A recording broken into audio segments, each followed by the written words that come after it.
Previously, on The Men Who Built America, Frontiersmen. 40 years after Daniel Boone crossed the Appalachians, the American frontier now reaches as far west as the Great Plains.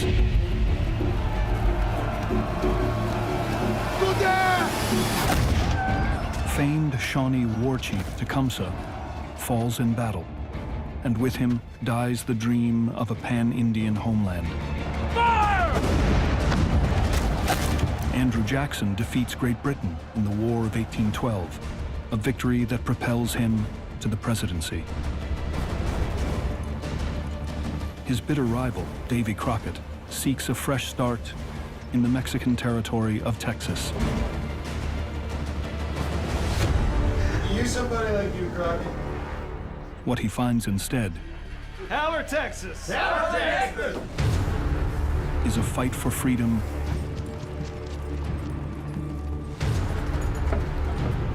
that will make him a legend.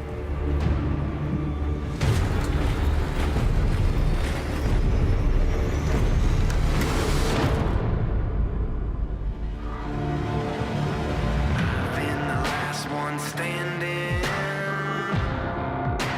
when all the giants fell.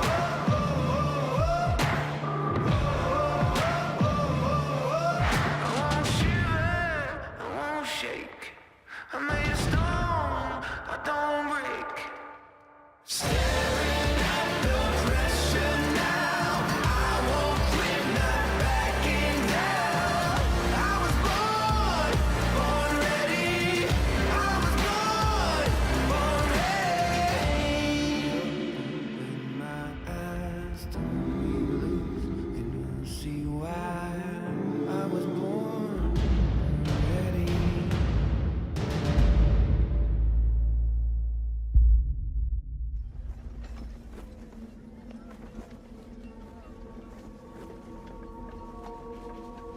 At a garrison in southern Texas known as the Alamo, nearly 260 men, women, and children prepare for a siege.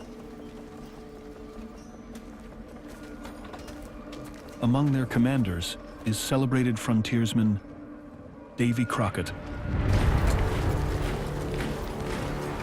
Outside the walls, close to 5,000 Mexican troops, led by the ruthless General Santa Anna, surround the mission.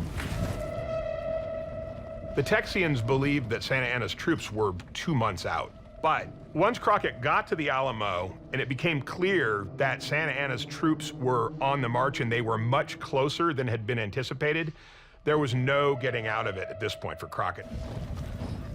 All right, close it up.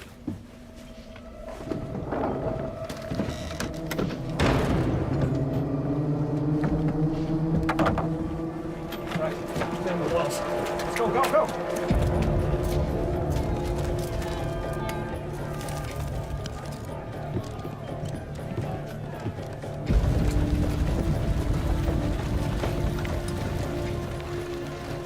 This massive, well-trained army, surrounding this little mission in the middle of the desert. The Alamo looks like a complete disaster waiting to happen. Outnumbered 15-1, Crockett knows the odds of survival are bleak.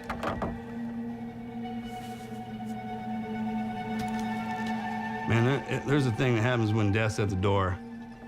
Most people don't know when the Reaper's gonna show up, right? You just kinda, hopefully you die in peace or you die quickly. When you see the Reaper standing outside the door and you know he's coming in here for us, your world just kinda lends perspective in that moment. What was important, what's not important, who I wish I would've talked to. Man, it's a hell of a thing to go through that.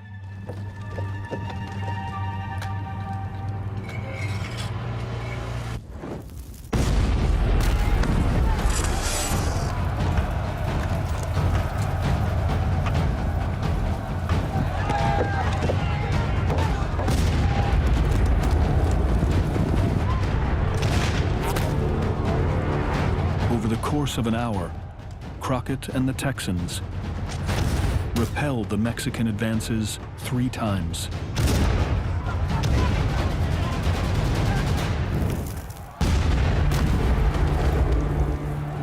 But Santa Anna is relentless, accepting heavy losses to breach the fortress.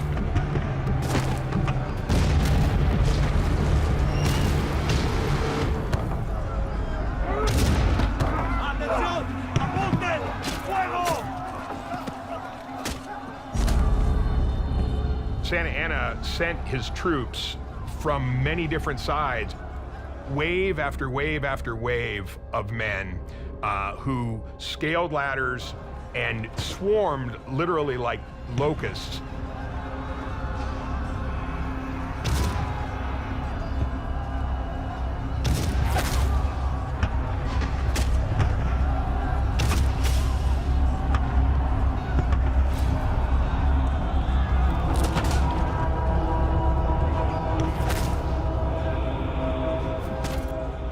Davy Crockett did what many American patriots have done, and that is decide to stay and fight for a cause in the face of an attacking enemy. And it speaks volumes about him and about his character.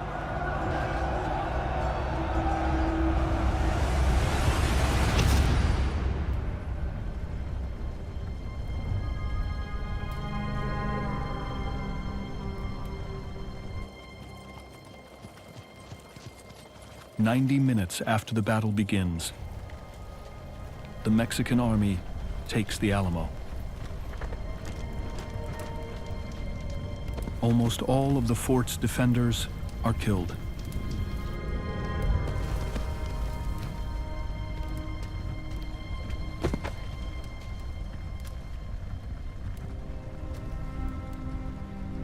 Most accounts suggest that Crockett was in some of the heaviest fighting and that he was one of the last remaining survivors.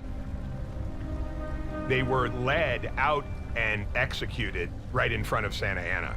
Then they were loaded into 3 separate human pyres and lit aflame.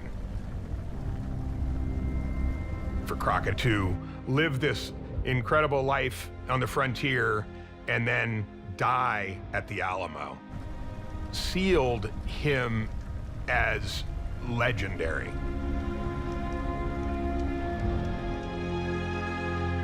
Davy Crockett was not this kind of backwoods outdoorsman entirely. He was a man with great political ambitions who got into trouble because he was also very independent-minded, so he wouldn't always play ball with the political establishment. Crockett was always the congressman of the little guy. It is that underdog struggle, fighting against a tyranny. And so the story of Davy Crockett going down swinging, fighting to the very last man, the very last breath, feeds the legend of the king of the wild frontier.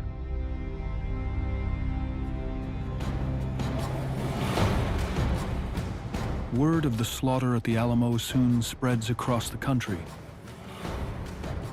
Enraging Americans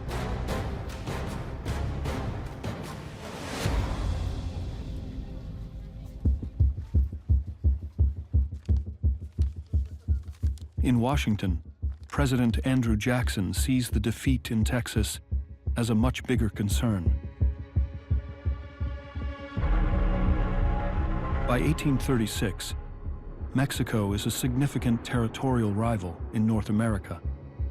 Mexico controls land stretching from California to the border of Oregon, covering more than 1.7 million square miles. The U.S. hasn't added a new state since Missouri in 1821, and the promise of expansion west feels stalled. Andrew Jackson was among those Americans who believed that Texas ought to be part of the United States. But Jackson was also a man with a keen strategic sense who wanted to strike at the right moment. Didn't want to have a war with Mexico just then. Didn't think the time was right. If Texas can win its own independence, Jackson can bring it into the Union. Until then, his hands are tied.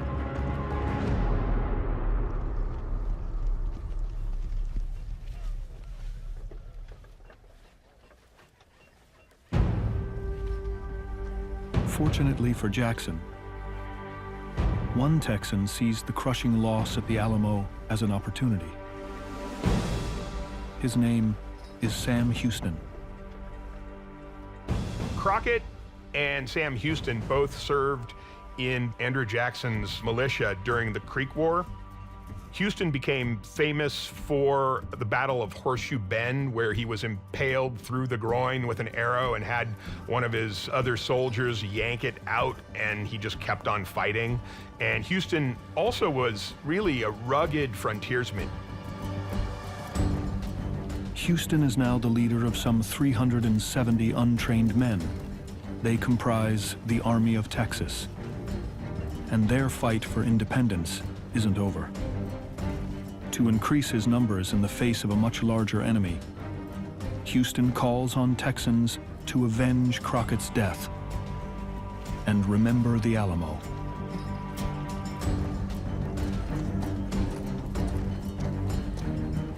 The way I see it, The defeat at the Alamo ended up creating a great rallying cry of patriotism to fight for independence and to fight to the death, to fight to the end. it is really important that we make sure Hundreds of angry Texans are drawn to the cause of independence. In just a month, Houston's army swells to nearly 1,000.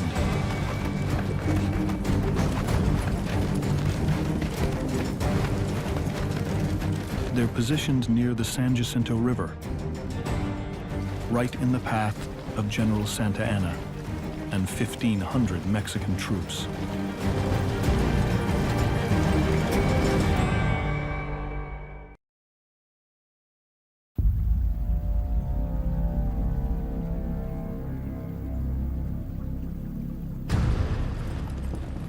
Just 6 weeks after Crockett's death at the Alamo, Sam Houston takes his revenge, unleashing 900 furious Texans against a larger Mexican force.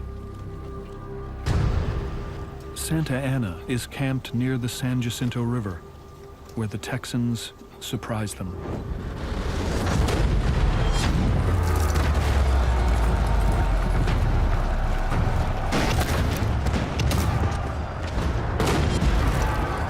Ultimately, the Battle of San Jacinto only lasted 18 minutes. It was a chaotic 18 minutes. I don't think anyone expected the battle to go this way.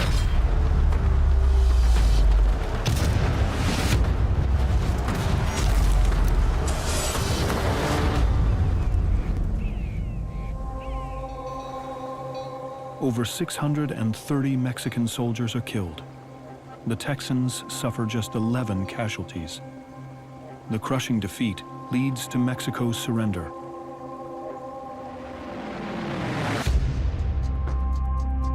And Texas finally wins independence.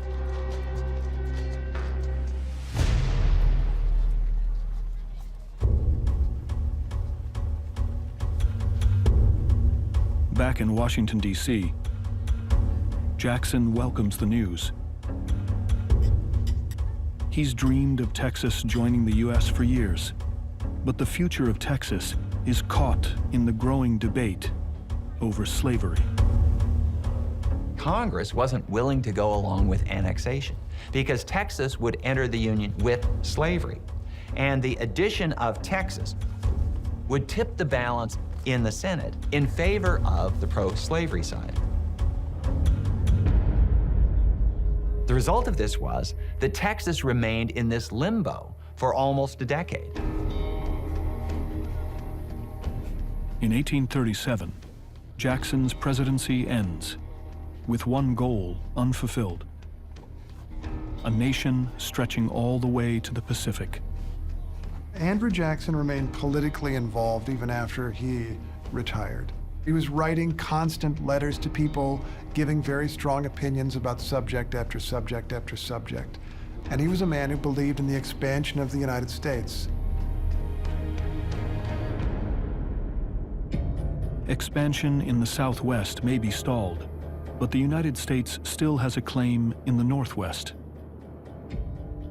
Located between British Canada and Mexico's holdings, the Oregon Territory is 250,000 square miles of disputed land, claimed by Britain, Native Americans, and the U.S. Lewis and Clark planted a flag here 4 decades ago. But to truly own it, the U.S. needs settlers. And that's a problem.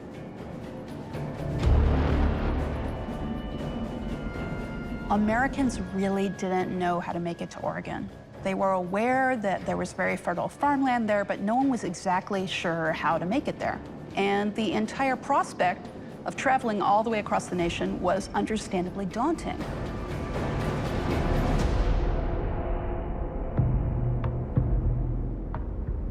So in 1842, the United States Army sends a lieutenant from the Topographical Corps. His name is John C. Fremont. His mission, map a route from Missouri to Oregon that wagon trains of pioneers can safely travel. John C. Fremont is actually an illegitimate son. He's born in poverty. He gets a mentor who actually goes on to become Secretary of War, who gets him a job surveying on the upper Mississippi River. Fremont was vainglorious, arrogant, extremely ambitious. He didn't just want to be an explorer. He wanted to be a senator, he wanted to be president.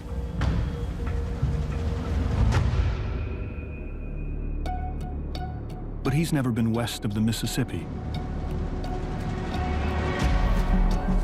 So he turns to the most skilled guide on the frontier, Kit Carson. Kit Carson came from very humble origins. He had no formal education, he was illiterate, yet he was incredibly knowledgeable about the land of the West. He spoke multiple languages, he had relationships with native tribes, he knew the topography, he knew how to fight, he knew how to hunt. So here is somebody who had an invaluable knowledge that allowed him to go between both worlds.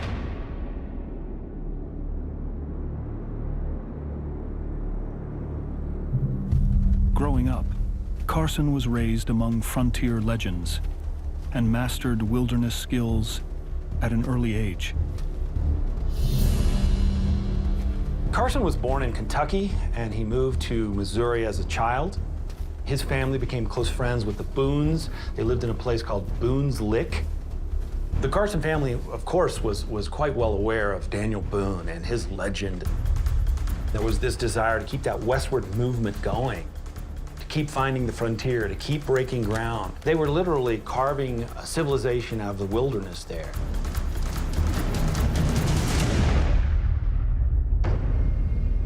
By age 16, he left home for good, hungry for adventure. Now with Fremont, he'll embark on a mission that will test all of his skills.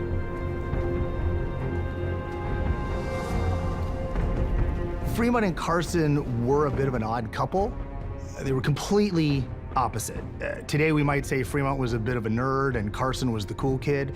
Carson was rugged and had experience in the frontier. He didn't seek fame or fortune. He didn't look for the spotlight. And so these two in many ways couldn't have been more different, but at the same time complemented each other very well.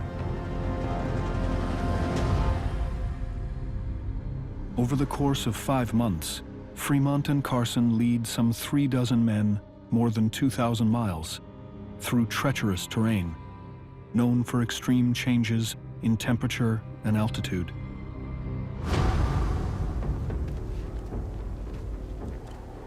This expedition was very, very dangerous. They were going to parts of the world that had never been explored before. They were a small party. They were relatively well armed, but they could always be ambushed. And certainly Fremont understood that and was very, very glad to have a guide like Carson.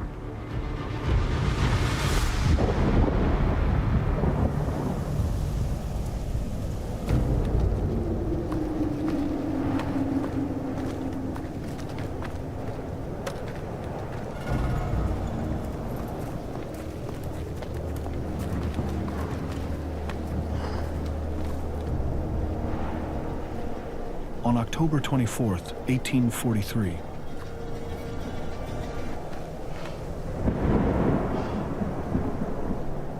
Fremont and Carson finally reach the Oregon Territory.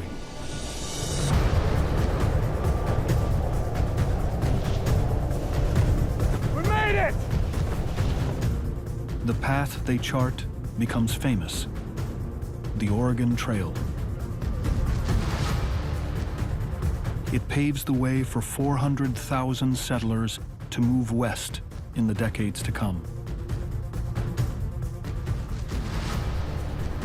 opening a new frontier and strengthening the United States' claim to the Northwest.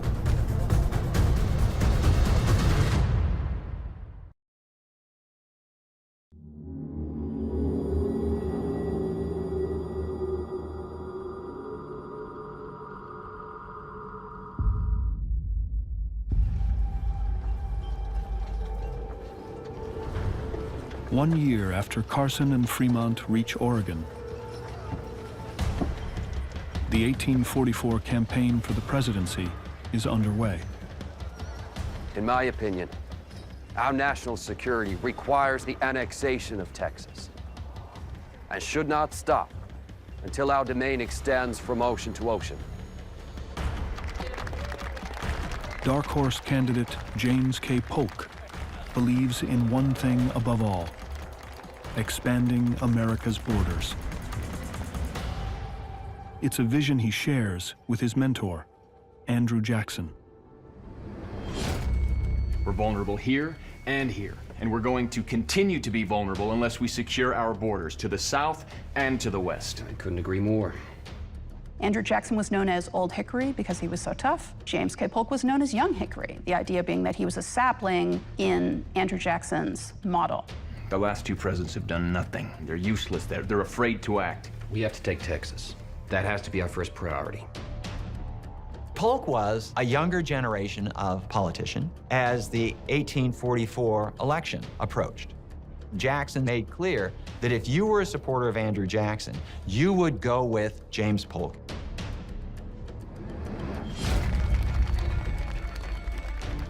Polk is able to capitalize on the legacy of Andrew Jackson. This idea that Americans have a right, in fact, a duty, a responsibility to continue to expand westward. That ultimately, it's this God-given dictate that they must fulfill. And Polk is able to turn that into a political agenda that serves his own political designs.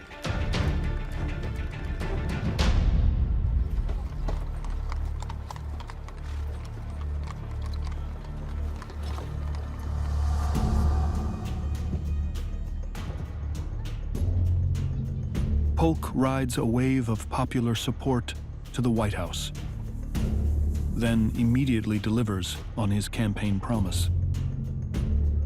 By his first days in office, Texas is on its way to becoming the 28th state, adding another 300,000 square miles to the nation. So Polk does what I wish more presidential candidates would do. He says he's going to do this, this, and this, and he's only going to serve one term so that he can step on a lot of toes and deny the special interests and just pursue what he's elected to do. The move fulfills Andrew Jackson's long-held dream to make Texas a state. But he doesn't live to see it come true.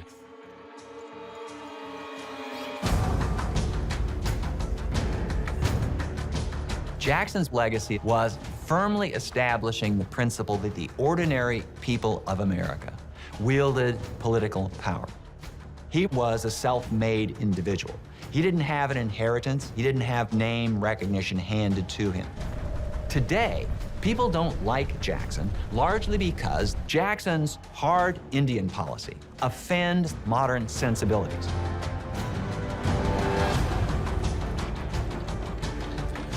But what's forgotten about Jackson is his enormous positive contributions to hold the United States together in the face of challenges. Fire!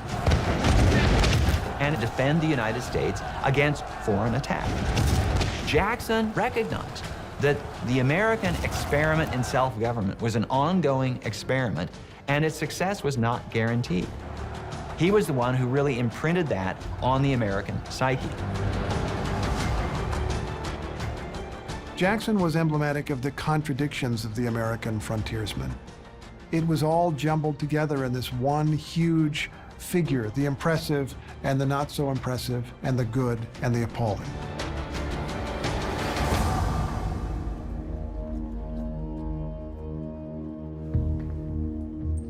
President Polk intends to build on Jackson's legacy, seizing the final open pieces of land in North America.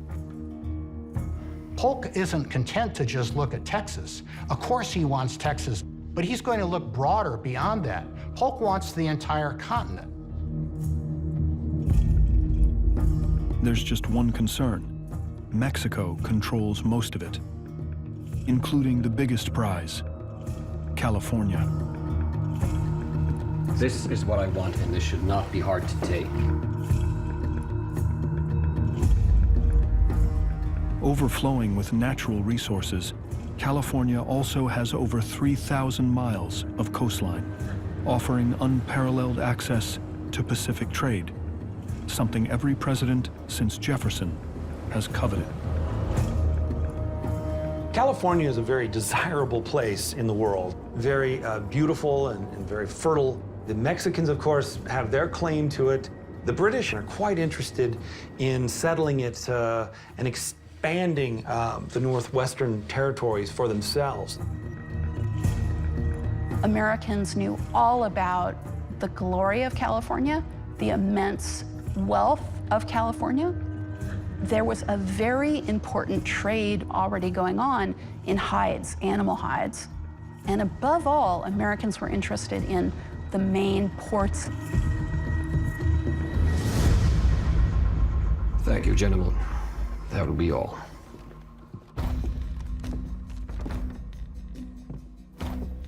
Polk is determined to take California.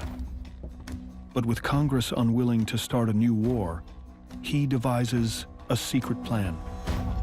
Using the Texas Rebellion as a model, he'll try to incite an uprising, and the man he chooses to lead his mission is the most famous explorer in America. Mr. Fremont, I read your reports. I found them very interesting. Thank you, Mr. President. I'm honored. But I don't imagine you took time out of your schedule just to tell me that. No. No, I didn't invite you here to talk about your past expeditions, but rather a future one. Another trail to Oregon? Not exactly. Officially, your mission will be to map out new territory and to discover the source of the Arkansas River. Unofficially, when you get to the Rocky Mountains, I want you to ride south into California. Once in California, I want you to talk to the local settlers. And, if you can, incite rebellion.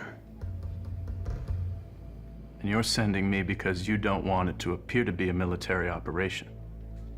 Exactly. I just need one thing from you. And that would be? Kit Carson.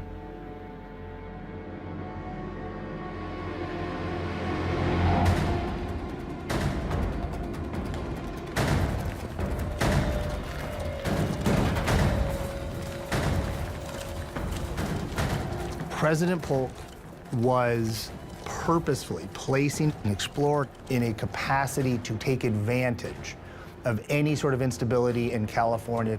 The idea that he's simply there in an official capacity as an explorer and a map maker, Polk needed to provide plausible deniability. With around 60 heavily armed men, Fremont moves towards California, tasked with inciting a rebellion without starting a war.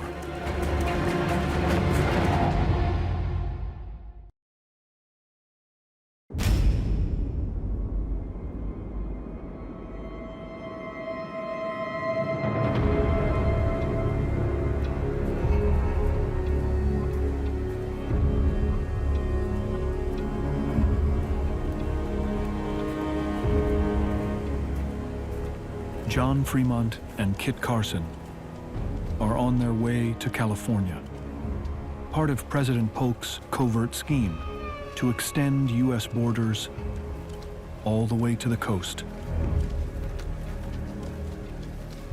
Polk was an outspoken expansionist. He wanted Texas, he wanted California, he wanted Oregon. He was going to push out the American frontier all the way to the Pacific. Disguised as a surveying mission, their real goal is to find American settlers and incite them into rebelling against Mexico.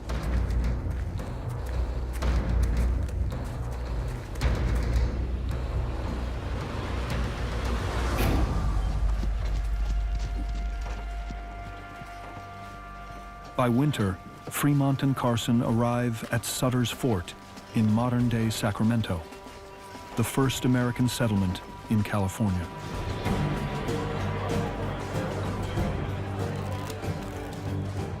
In California of 1845, there were about 8,000 to 10,000 people living in California, mostly Mexican Californios, and about 1,000 or so Americans, a couple hundred foreigners, German, British, Swiss. And the Mexicans had welcomed them because California was a far-flung province and underpopulated. American settlers who pushed west were looking for land, but in Northern California it's really kind of a rabble. A lot of these guys are drunks, unsavory characters.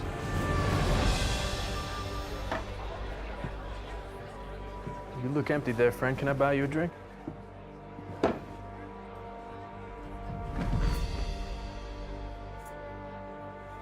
I ask why you came? Good land. You don't really own that land, do you? Mexican government does.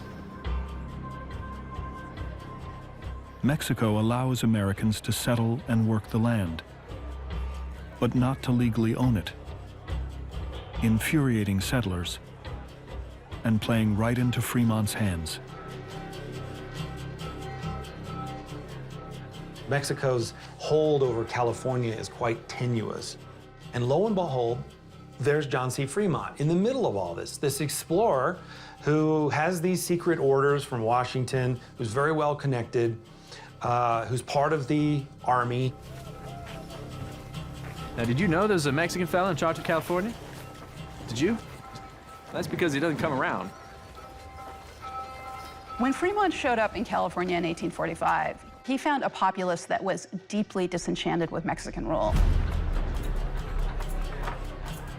It doesn't matter if you bought the land, if you own the land, if you work the land. It doesn't even matter if you have become a Mexican citizen, all for the love of your land. The Mexican government will take it away whenever they find that convenient. Fremont was very skilled, he was outgoing, and so he attracted a lot of people to him. Who by right owns this land? Who by right owns it? Fremont convinced Californian residents there was fighting to do. Yeah. California, gentlemen. California.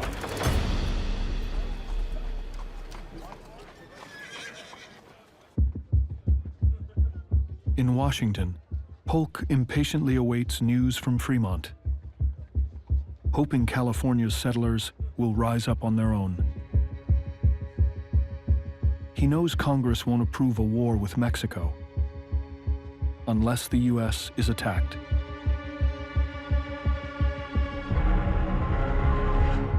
Tired of waiting, Polk sends the army to a disputed border between Texas and Mexico, certain he can provoke Mexico to strike first. How many men in the 5th Regiment? Polk was waiting for Mexico to rise to the bait and attack American forces. He believed that any war fought was going to result in more territory for the United States. On April 25, 1846, convinced American troops are invading, Mexico assaults a U.S. patrol, killing 11, giving Polk exactly the provocation he needs. Polk went to Congress and he said, American blood has been shed on American soil. And despite our best efforts to prevent war with Mexico, they have attacked us. Now, this was a lie. In fact, the land in question was not American land. I won't say that this is the only instance in American history in which, let's say, we fudged some things in order to get something we wanted through an act of aggression, but this is certainly a great example. Mere weeks after the attack,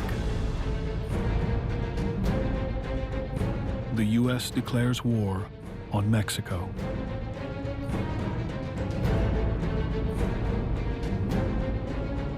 In California, Fremont receives a message from Polk. His mission is no longer secret. It's time to attack. Fremont equips a ragtag army with rifles,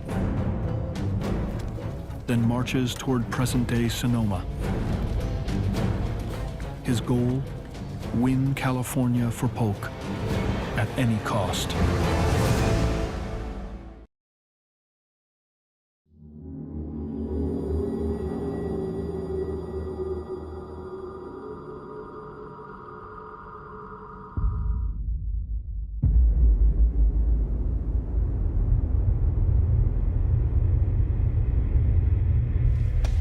Following orders from President Polk, John Fremont leads a militia of 100 men south. His mission: seize California for the U.S. He plans first to attack Sonoma, the largest settlement in Northern California. Then he hopes to continue south to Monterey, Los Angeles, and finally San Diego. Let's go! The Americans are relatively few in number, but because of John C. Fremont, they're going to make their presence known much more loudly than their numbers would indicate.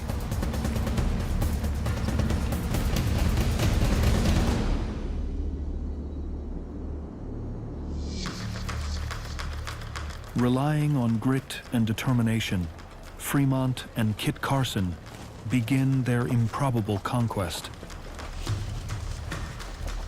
If there's one thing that marks John C. Fremont, it's his ambition. He was driven to succeed, he was driven to be independent, and I think the frontier for John C. Fremont represented the route to secure his ambition. Notoriety, fame, wealth. That's what California offered. As word of Fremont's revolt begins to spread, other settlers join the fight. They call themselves Los Osos, Spanish for the Bears. On June 14, 1846, Fremont's fighters reach Sonoma, but are surprised to find the Mexican outpost virtually undefended.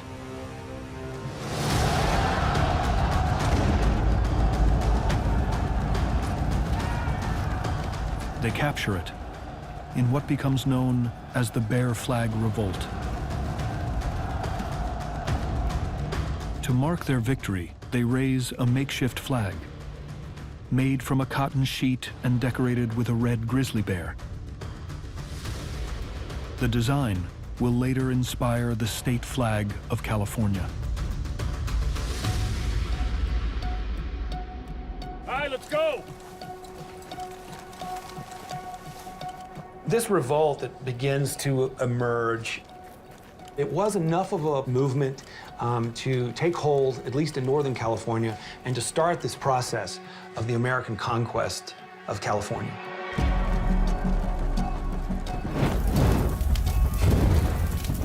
In just 2 months, with few casualties, Fremont and Carson conquer most of California's coast. Under the direction of Fremont, this rabble of guys that have accomplished this great feat, Never before in history had so much terrain been won with so little conflict, with so little bloodshed, and won by such a small party of individuals.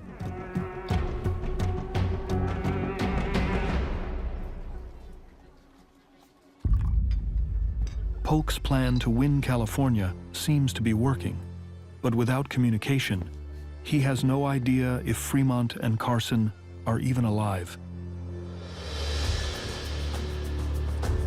To hedge his bets, he dispatches a cavalry force from Texas, led by General Stephen Kearny. Stephen Watts Kearny has been an officer. He's known Lewis and Clark, and Polk orders him west to go and capture Santa Fe and then continue on down the Rio Grande and eventually strike westward to California.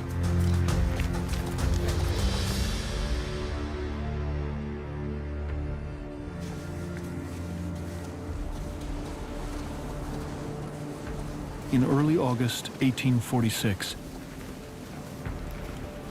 Fremont and Carson reach Los Angeles.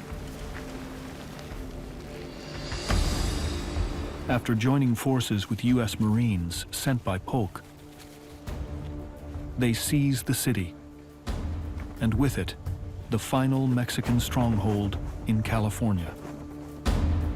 It's kind of incredible. Fremont took California against relatively light resistance. It fell into American hands, partly because of the skill and bravery of someone like John C. Fremont, but partly because of pure good fortune, because it was there for the taking.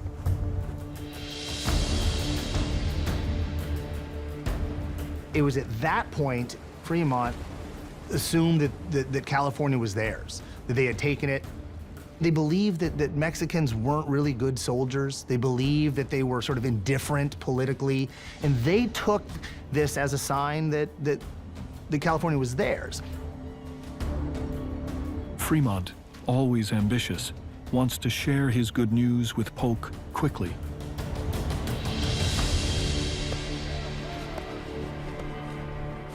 Fremont decides now is the time to let Washington know what has happened, to let Polk know what has happened, to sort of solidify the victory.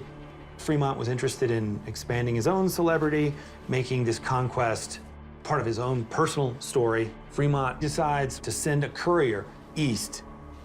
Who am I going to hire to do this?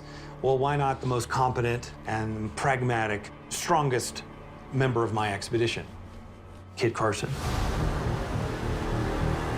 Adept at survival, Carson picks the fastest route possible, even though it means crossing hundreds of miles of inhospitable desert. The famed frontiersman is unaware he's about to face his most grueling test yet.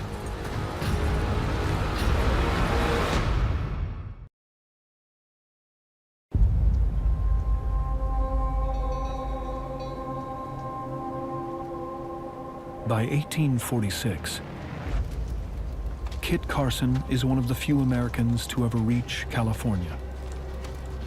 Now he's undertaking a new epic quest to cross the continent and hand-deliver an urgent message to President James K. Polk, sharing that Fremont and his army have taken California.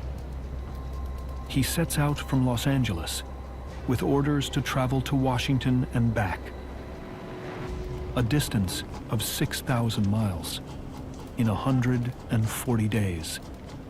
We have to remind ourselves that there was no transcontinental railroad, there was no telegraph, there was only one way to get a message to Washington, and that was to travel overland, and this is exactly the kind of expedition that Carson was perfect for. But the most direct route across the country cuts through one of the most hostile places in America, the Sonoran Desert.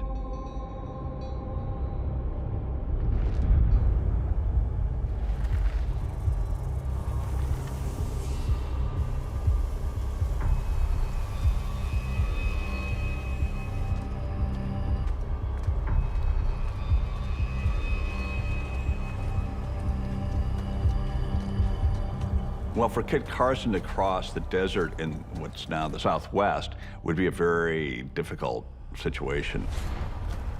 There's the danger of heat stroke, of getting lost. There are many dangers. Dehydration would be a huge one.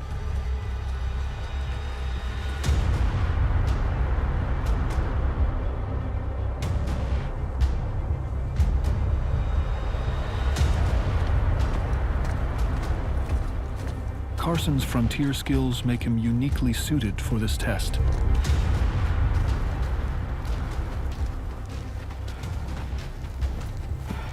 He survives for weeks by harvesting water from creek beds and cactus roots buried below the ground. Carson knew, where to find water in a cactus.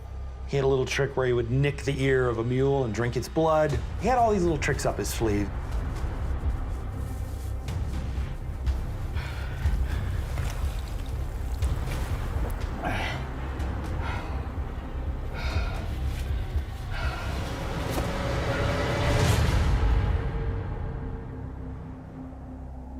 But it's not enough to overcome the relentless heat of the Sonoran summer.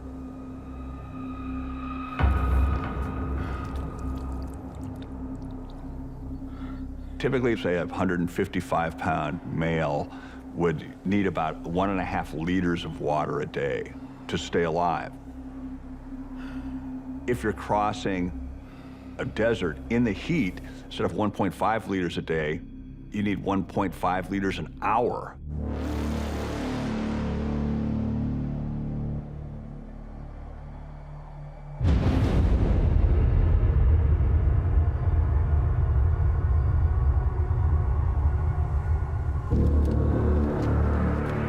After traveling more than 1,000 miles, Carson's life is in danger.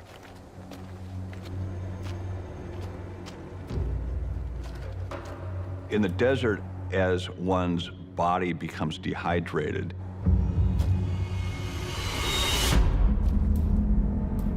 one's blood is actually thickening like oil. The water inside your cells is being drawn out to thin your thickening blood, so your body is sucking itself dry. And these changes can occur in the brain as well. Hallucinations typically accompany severe dehydration. The victim can hallucinate pools of water. In the latter stages, they will try to bite their own arm and suck the liquid out.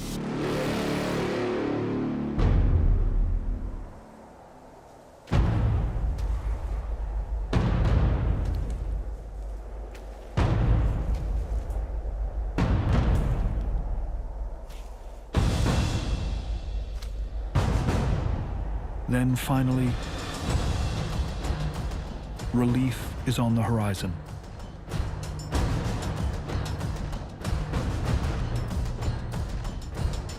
Kit Carson gets to a spot in New Mexico and sees this cloud of dust coming from the west. Well, who is this? What's going on?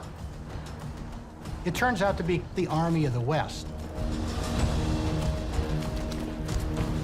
Under the orders of President Polk, General Stephen Kearny has spent the last 6 months driving towards California.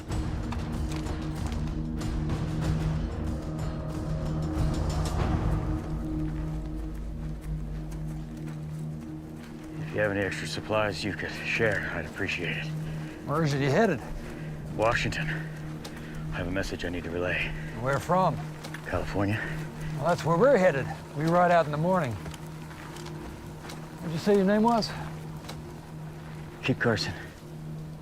You're Fremont's guide. The meeting between Carson and Kearny is one of the most serendipitous meetings in American history. General Kearny had heard of Carson. He knew about his exploits. He knew that Carson had just been over this very inhospitable terrain. He needed a guide. Just as Fremont earlier had needed a guide, now Kearny needed a guide to get him back to California. So Kearny has to pull rank, basically. Look, I'm a general. You're gonna do what I tell you to do. I need you. You get some rest. We move out first thing in the morning.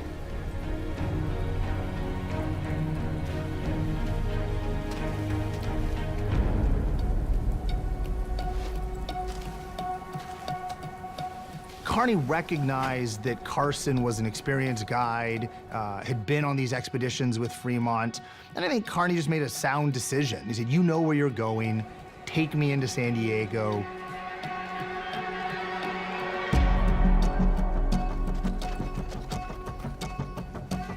Carson, always the dutiful soldier, accepts the orders begrudgingly and returns with Kearny.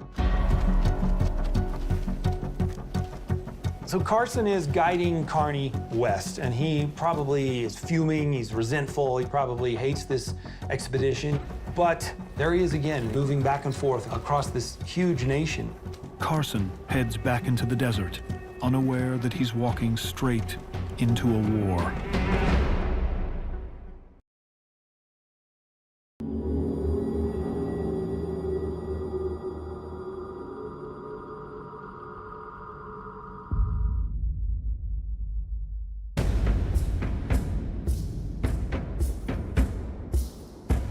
It's been 2 months since John Fremont dispatched Kit Carson east to Washington in a race to deliver the news that they've taken California. But Carson's mission has changed. Now he's heading back west, leading General Kearny's troops to San Diego. Stephen Kearny was the commander of the American Army of the West. He was sent by Polk to advance into Mexican territory to secure California for the United States. And Kit Carson is saying, don't worry about California. Fremont's already captured California. Well, Kearny's in a little bit of a quandary. He's been told to do this. He's a good military officer. He's going to follow orders. The slow-moving army takes 8 weeks to retrace Carson's steps through the Sonoran Desert. Kearny sends Carson ahead to scout the best route.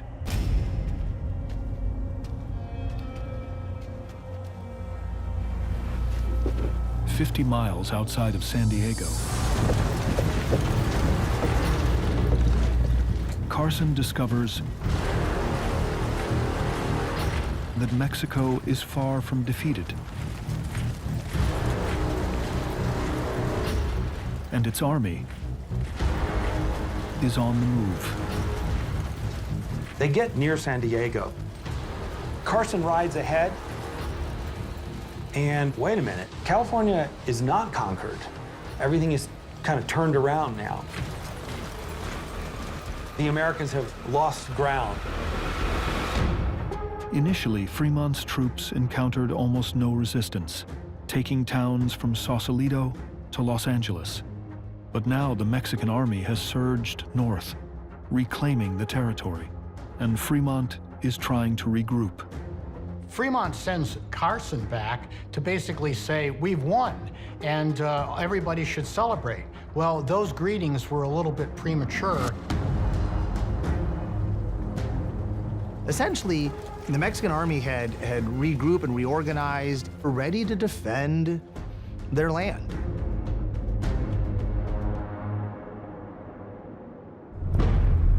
How many of them were there?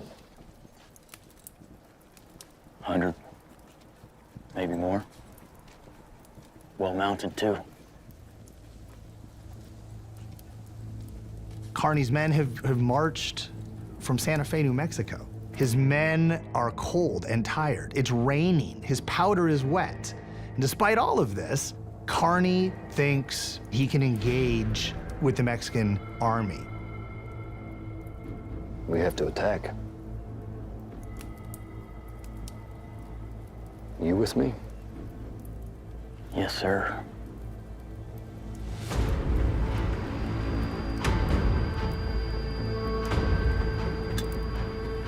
Carson was the sort of guy you would want to have on your side if you were in a firefight. He has an incredible violent streak. He was a violent man even for his times. Once he perceived that this was a violent situation he was about to enter into, he went for the jugular.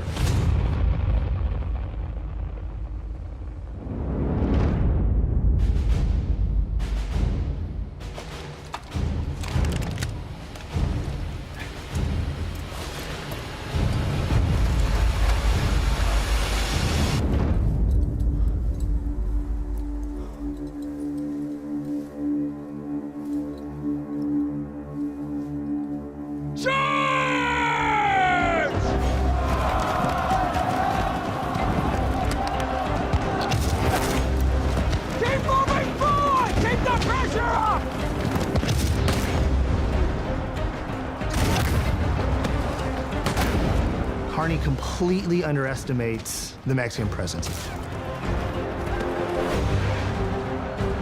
And there's disorganization amongst the Americans, a bit of overzealousness, and the result is Kearny's men get stretched out, and the Mexicans are able to take advantage of this.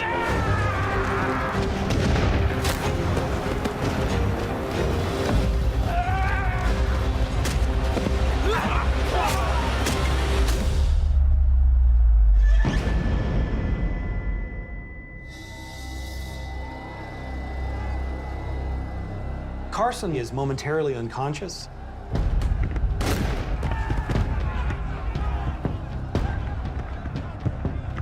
Then he stands up, he finds his rifle.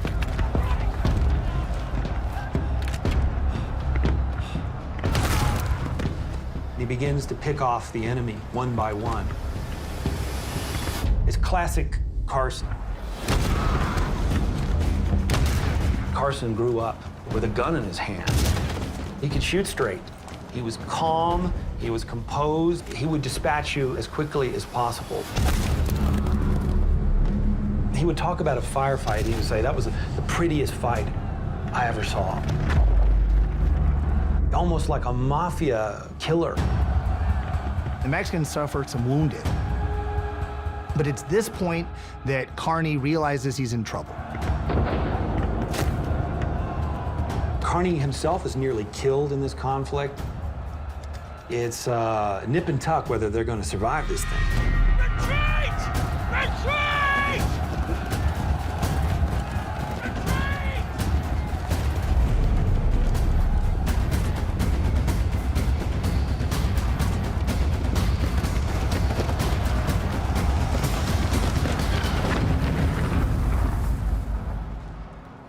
They have to regroup and create a perimeter, and it's the beginning of a siege, basically.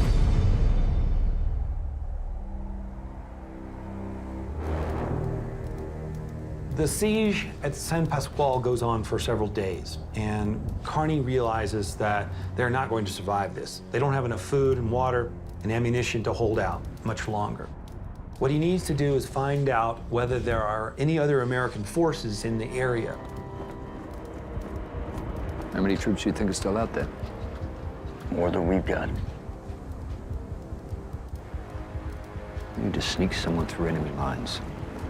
Good word to San Diego. I'll do it. There's a belief that somewhere near San Diego is the U.S. Navy and the Marines. And if he can get reinforcements and get help, that they might be able to break the siege. So again, who raises his hand? It's Carson. I'll do it. Whenever there's a risky mission into enemy territory, he's the guy that raises his hand.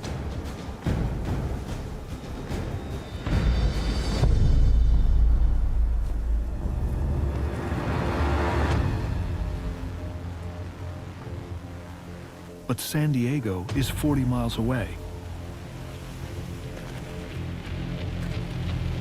And no one knows if help is there. Or if Carson will survive the journey.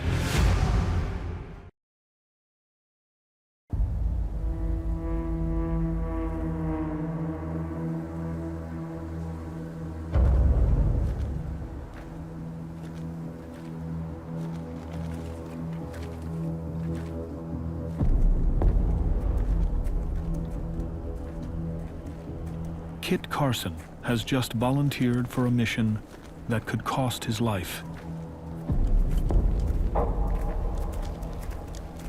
To save General Kearny's trapped army, he'll try to reach U.S. Marines he hopes are in San Diego.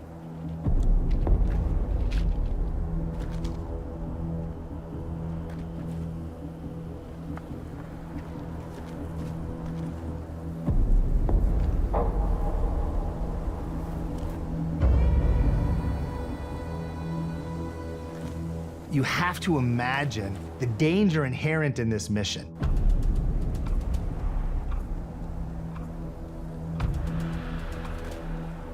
Carson has to sneak through Mexican lines, through enemy territory, through hills, rock and cactus and thorns. It is an unforgiving environment, and he's not on a horse. He's on hands and knees.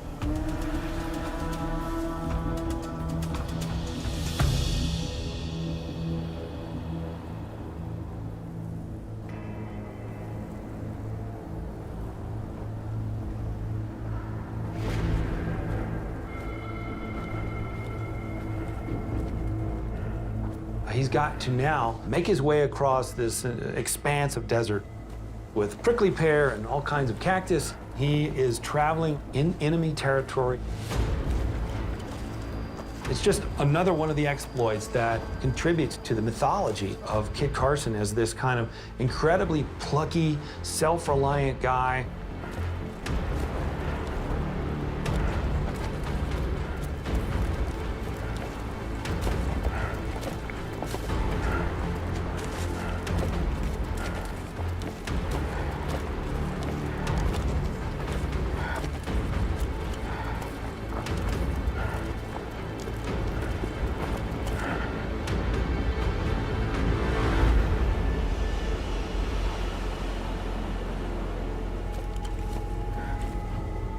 Against all odds, Kit Carson reaches San Diego in one day.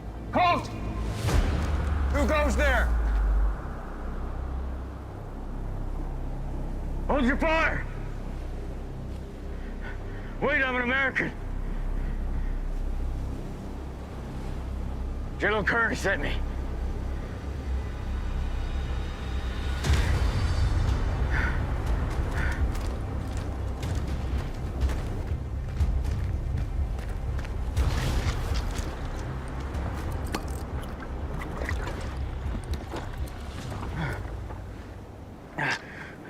The Mexican army has his entire battalion surrounded. What? About 35 miles back across the desert. By the time he makes it to American lines, his feet are all torn up. He's lacerated. He can't walk. This is one of the great feats in American history.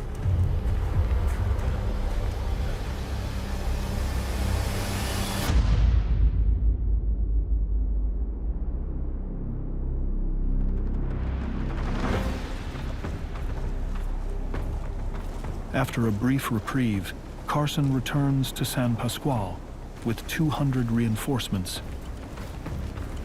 As they approach General Kearny's position, their opposition scatters. The sight of these approaching Marines, very well armed, was enough to scatter the Mexican soldiers. They didn't want any part of this.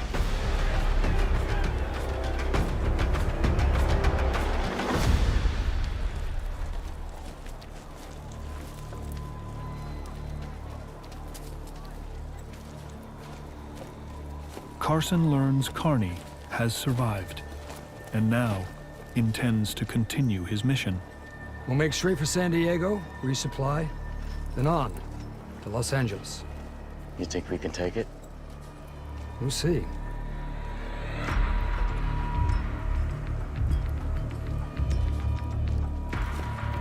As he prepares to leave, Carson is unaware his friend John C. Fremont is alive and planning his own mission. Carson hadn't seen Fremont in a long time now. He didn't know if Fremont was alive or dead. He's near Monterey, trying to gather an army to retake Southern California. By late November, he's amassed a force of more than 400 men. Determined to reconquer Los Angeles and burnish his reputation, Fremont heads south. At the same time, Kearny and Carson plan their own route north. Between them, the Mexican army. At stake, control of California and the final piece of American Western expansion.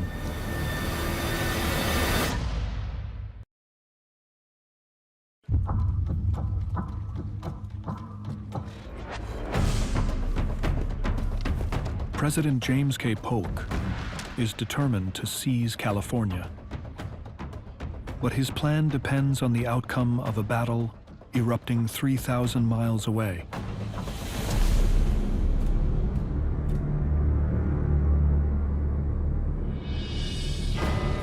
Los Angeles is Mexico's final stronghold in the territory. A prize the Americans want to reclaim. John Fremont closes in from the north.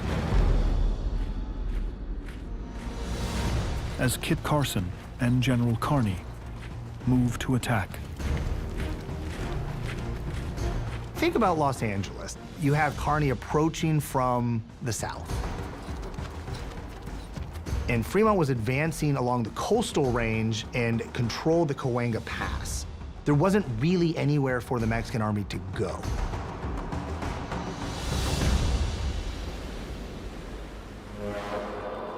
Kearny's army arrives first.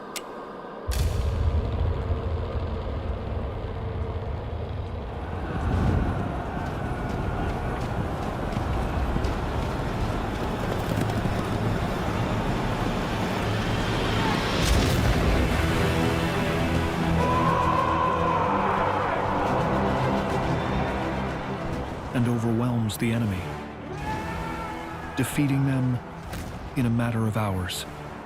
The combined force of Kearny's soldiers and some American volunteers pin the Mexican army down between Fremont's advancing army from the north and their combined force in the south.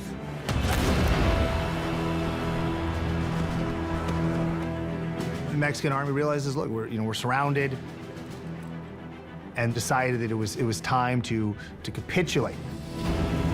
The U.S. flag is raised over Los Angeles.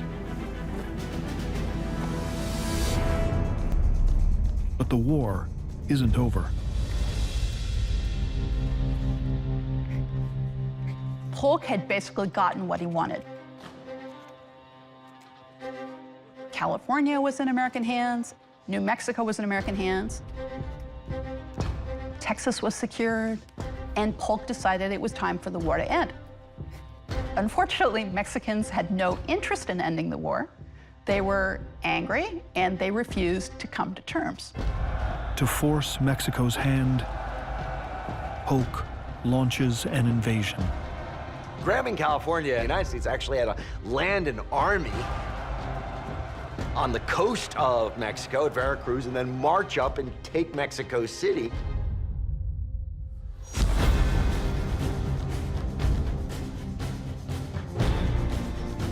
The resulting treaty finally pushes the frontier to the western coast.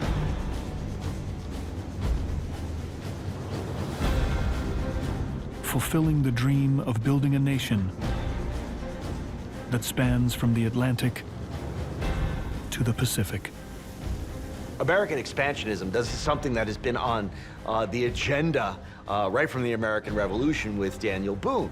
So what we see in 1840s is a fulfillment of the promise of the founding fathers and even the colonists who arrive and go out there to get their piece of the American landmass. The Empire of Liberty, first imagined by Thomas Jefferson and championed by Andrew Jackson,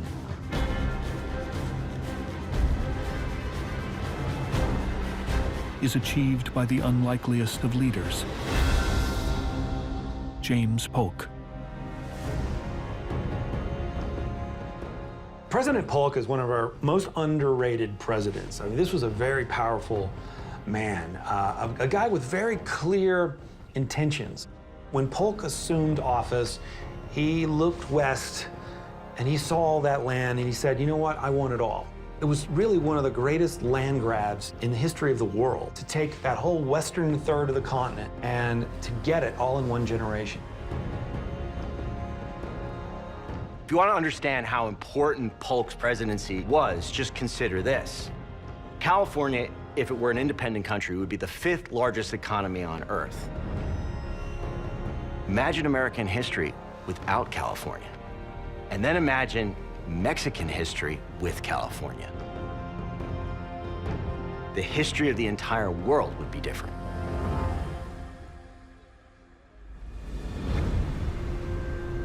In California,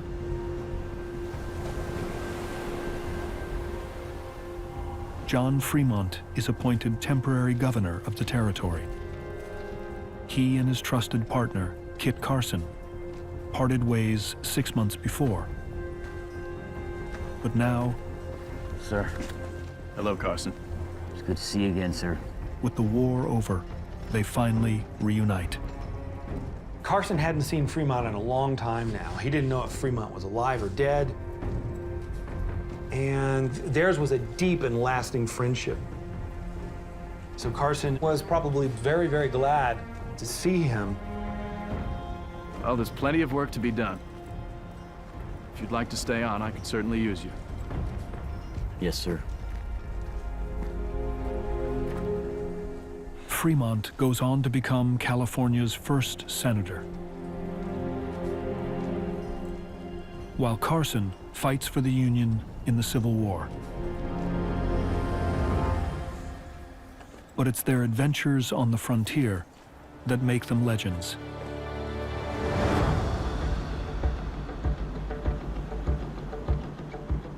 Fremont's explorations changed the way Americans thought about the West. Prior to his explorations, Americans tended to think of the West as merely a direction. After Fremont, the West becomes a place with known features. He forces Americans to see America not as an Atlantic-bound seaboard nation, more as a continental nation-state. The newspapers back east called Fremont the Pathfinder, but really that title would more appropriately go to Carson.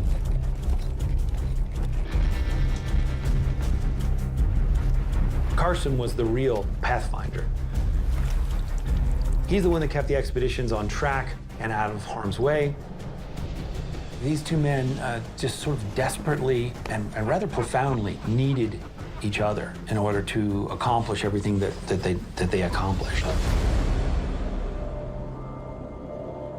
By the end of 1847, California is officially a U.S. territory. But only 7,000 Americans are living here. If America wants to hold this ground, it has to settle it. Polk wanted to get as many warm bodies on the ground living there to start this process of California, to kind of assert their own interest in refashioning California as American terrain.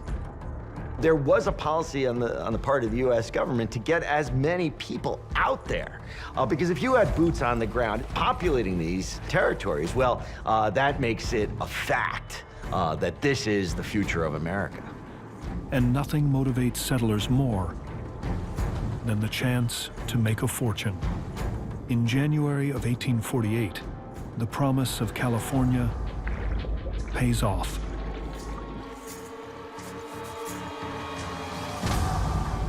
When gold is discovered. This gold rush now makes this amazing kind of land grab really, really worth it. I mean, this is like America winning the lottery all of a sudden. A gold rush will soon compel thousands to move west. The man who crosses the country to deliver the message is none other than Kit Carson. The amazing postscript to this is that Kit Carson meets with President Polk in December of 1848. And what news is he bringing? He's bringing news that gold has been discovered in California. Gold fever is about to transform the frontier.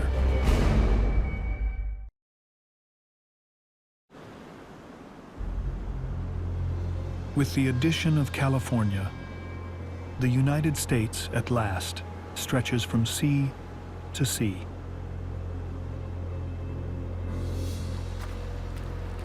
The land itself is sparsely settled by Americans, until a surprising discovery in 1848.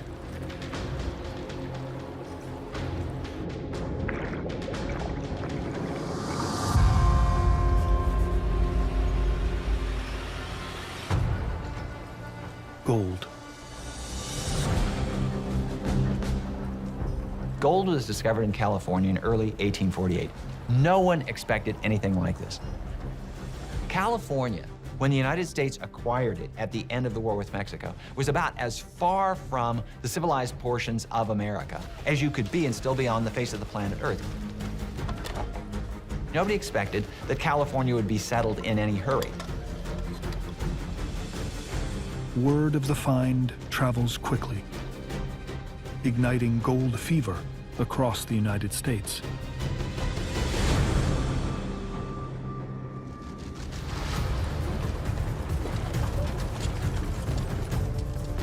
Soon, over 300,000 pioneers stream into California, one of the biggest migrations in American history. Once the gold rush is ignited, all of these men go west on these trails that had been mapped and charted by Fremont and Carson. This ensures that California is going to be American territory forever.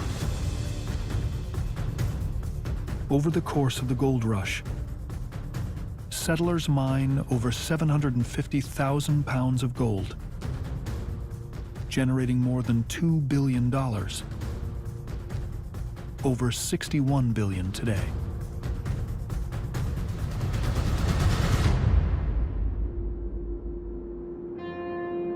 In 1850, California becomes the 31st state, completing a chapter in American history that began 75 years before on the Appalachian frontier. In many ways, this was a continuation of the American Revolution. You know, we were 13 colonies, but we kept pushing west and pushing west. But it wouldn't be a complete picture until we were a nation from sea to shining sea. The daring frontiersmen who first braved the wilderness helped shape the future of America. The American frontier spirit was right there at the very beginning, during the American Revolution. That notion where nothing is going to stop you from going out and getting your piece of the pie. As they relentlessly moved west, seeking new land and opportunity, they clashed with Native American tribes, determined to defend what was rightfully theirs. The frontier was both the dark side and the light side of American expansion. Native people, just like settler people, need to be counted as Americans. Like any human being, American Indians fought for their families, for their nations, for their lands, for their assets, for their life. We are still here. We've not been exterminated. American Indians are to be honored for that, and they continue to fight today.